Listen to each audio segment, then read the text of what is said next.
It's time for the one and the only show. It can only be the one and the only show. It's the Luke Howard Show Live. Well, the audience have come in already, look. Oh, thank you very much. Thank you.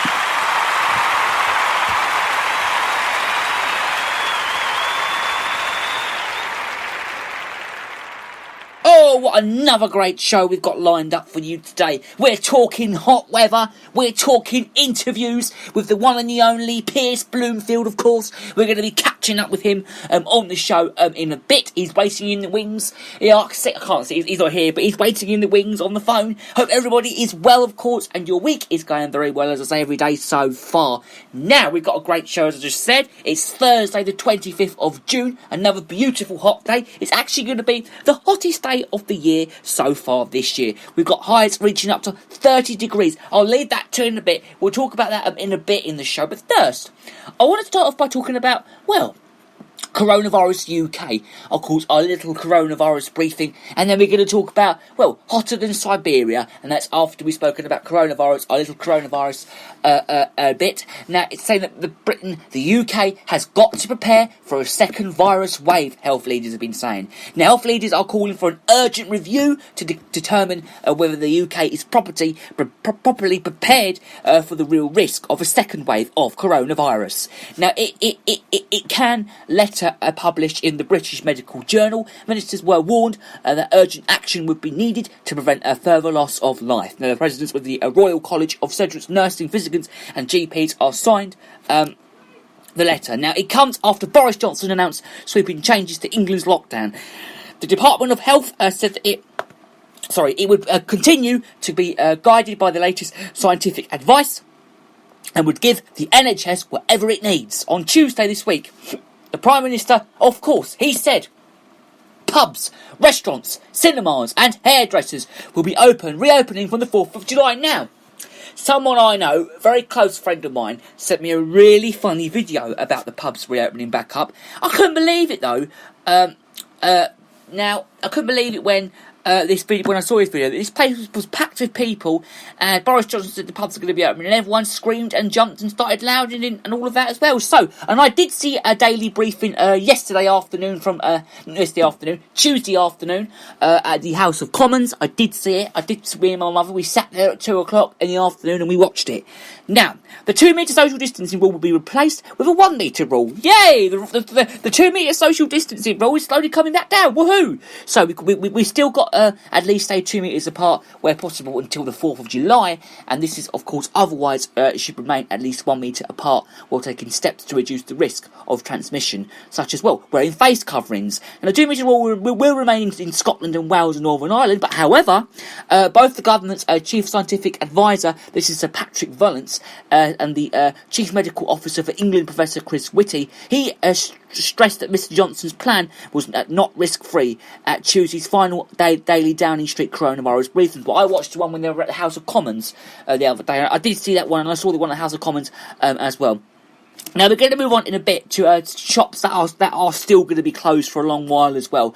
But following the Prime Minister's announcement, health leaders called for a rapid and, this is forward-looking assessment of how prepared the UK would be, well, for a new outbreak of this virus, of course. And while the future shape of the pandemic in the UK is, of course, hard to predict, the availability of evidence indicates local flare-ups and are increasingly likely, and a second wave at a real risk, would you believe? And they wrote in this letter. Now, mainly elements of the integration needed to contain the virus are beginning to be put in place, but substantial challenges, of course, are remaining. The authors of the letter also signed by the chair of the British Medical Association. He urged that ministers are to set up a cross-party group with the constructive, non-partisan for nations approach, and of course it's all tasks with developing predictable recommendations. The review should not be about looking back or broadening blame, they said, and instead it should focus on areas of weakness where action is needed urgently to prevent further loss of life and restore the economy as fully and as quickly as possible. Now,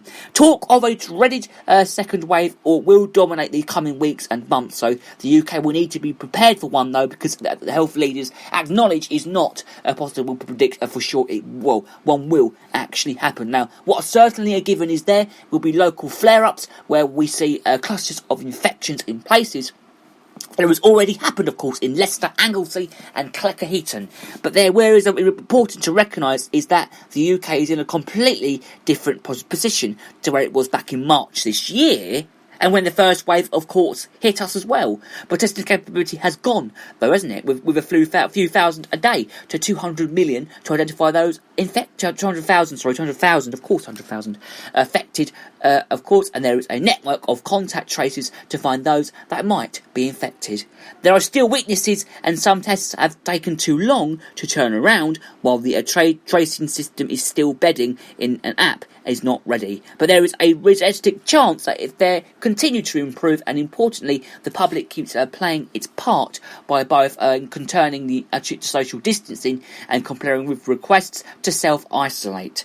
And if they do test positive or in any identified as a close contact of an infected person, then the virus will be largely kept at bay. Now, Department of Health spokesman said that thanks to the dedication of NHS staff, hospitals have now been overwhelmed and intensive care accessibility continues to meet the needs of patients. Okay, I've got a little video now of Boris Johnson speaking to the House of Commons. This is the one I watched.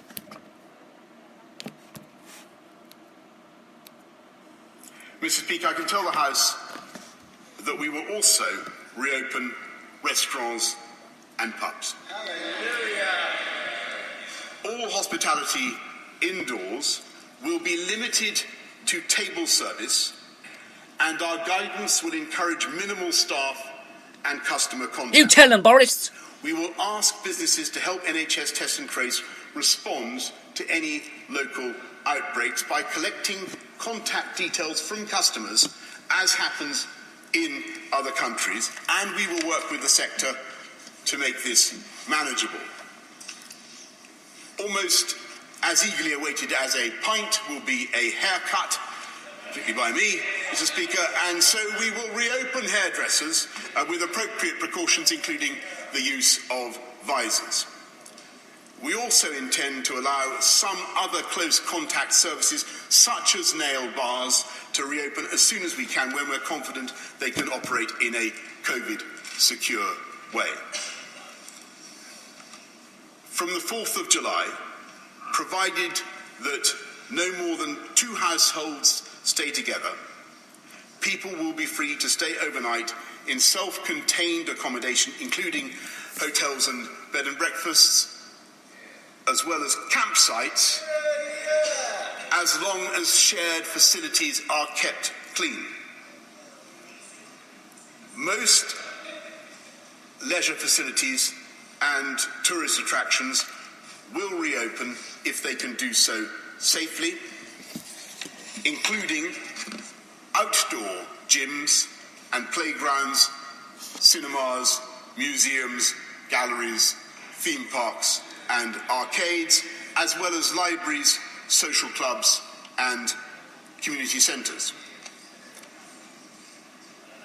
Close proximity venues, such as nightclubs, soft play areas, indoor gyms, swimming pools and spas will, I'm afraid, need to remain closed for now, as will bowling alleys and water parks.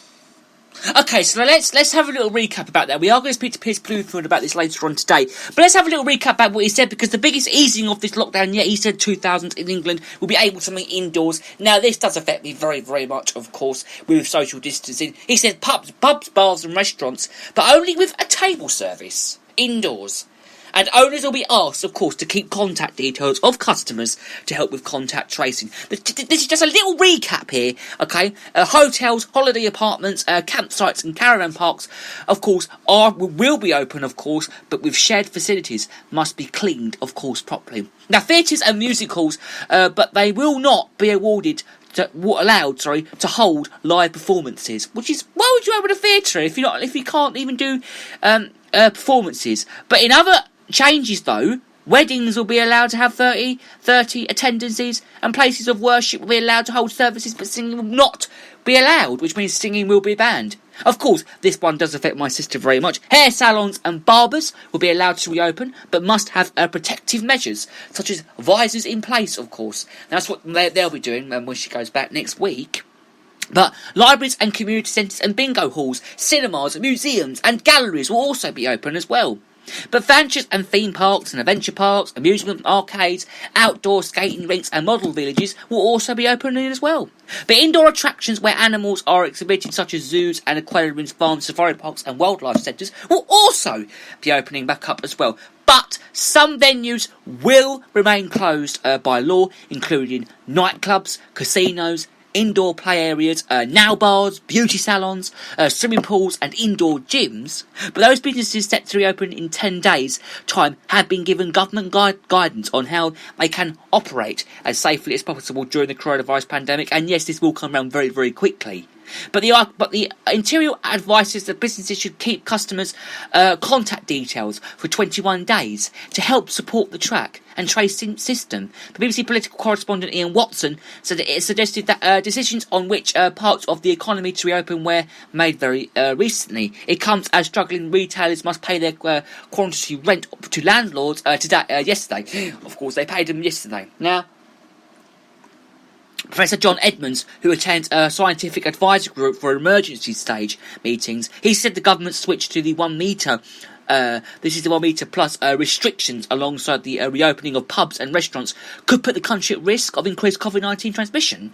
The London School of Hygiene and this is tropical medicine economic told the BBC Radio 4's Today programme that there is a risk that transmission will take off again, so we have to be really vigilant, and said that this is where the test and trace system needs to be really working, and they want to make sure that we can stamp out any infections that cure. Now, Labour is calling for NHS staff to be tested every week for coronavirus so that patient waiting, the list backlogs can be easily cleared. Now, former Conservative Health Secretary Jeremy Hunt, he backed that call, writing in the Daily Telegraph that the coasts are small compared to the coasts of a second wave of COVID-19. Now, the latest figures show a further 171 people had died after testing positive for COVID-19 in the UK, and this is of course taking the total now to 42,927. That is 42,927.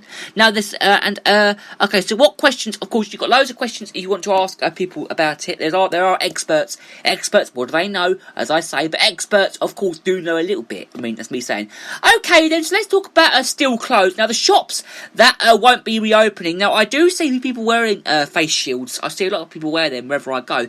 But while pubs and hairdressers in England have been given the all clear by government to reopen on the 4th of July, many businesses owners have disappointed as learn and how they must keep their doors closed for now. It was a shock, though, that we can understand the illegal equipment, and personally, it feels very cruising and disappointing, says Adam Grant, a tattoo artist and studio manager. This is Tattoo UK in Uxbridge, West London.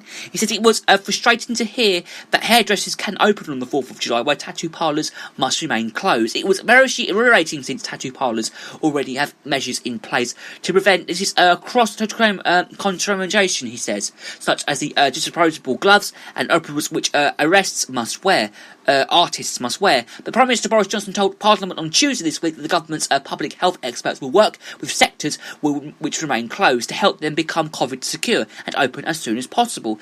Okay, so in the hope of July the 4th opening, this is just to let you know, this is Independence Day, right? Independence Day. This is Boris Johnson's Independence Day gift. I mean, we don't celebrate Independence Day here. They do in America, but some people do present it over here. But this is Boris's Independence Day gift to all of us. Now, he says as well that there is no date for reopening and no guidance on what safety measures will need to be in place. He said we've been left in a limbo, really, until further notice. As a self-employed tattoo artist, Adam was able to claim financial support from the government during lockdown, and he has said that they were only covered him for 2 to 3 months. He said we may have to see if we can get another self-employment scheme, because if we're not allowed to open, we need to be competent, he says. Now, the 10 businesses are still not allowed to open are the let's have a little recap. Okay, nightclubs, casinos, bowling alleys and indoor skating rinks, as you heard in the video. Indoor play areas, including soft play, of course, spas, nail bars and beauty salons, massage, tattoo and piercing parlours, gyms and dance studios, swimming pools and water parks, exhibition and conference centres. Now, the education Tara Williamson is also frustrated by what she sees as a double standard from government, with hairdressers allowed to reopen but beauty salons staying closed.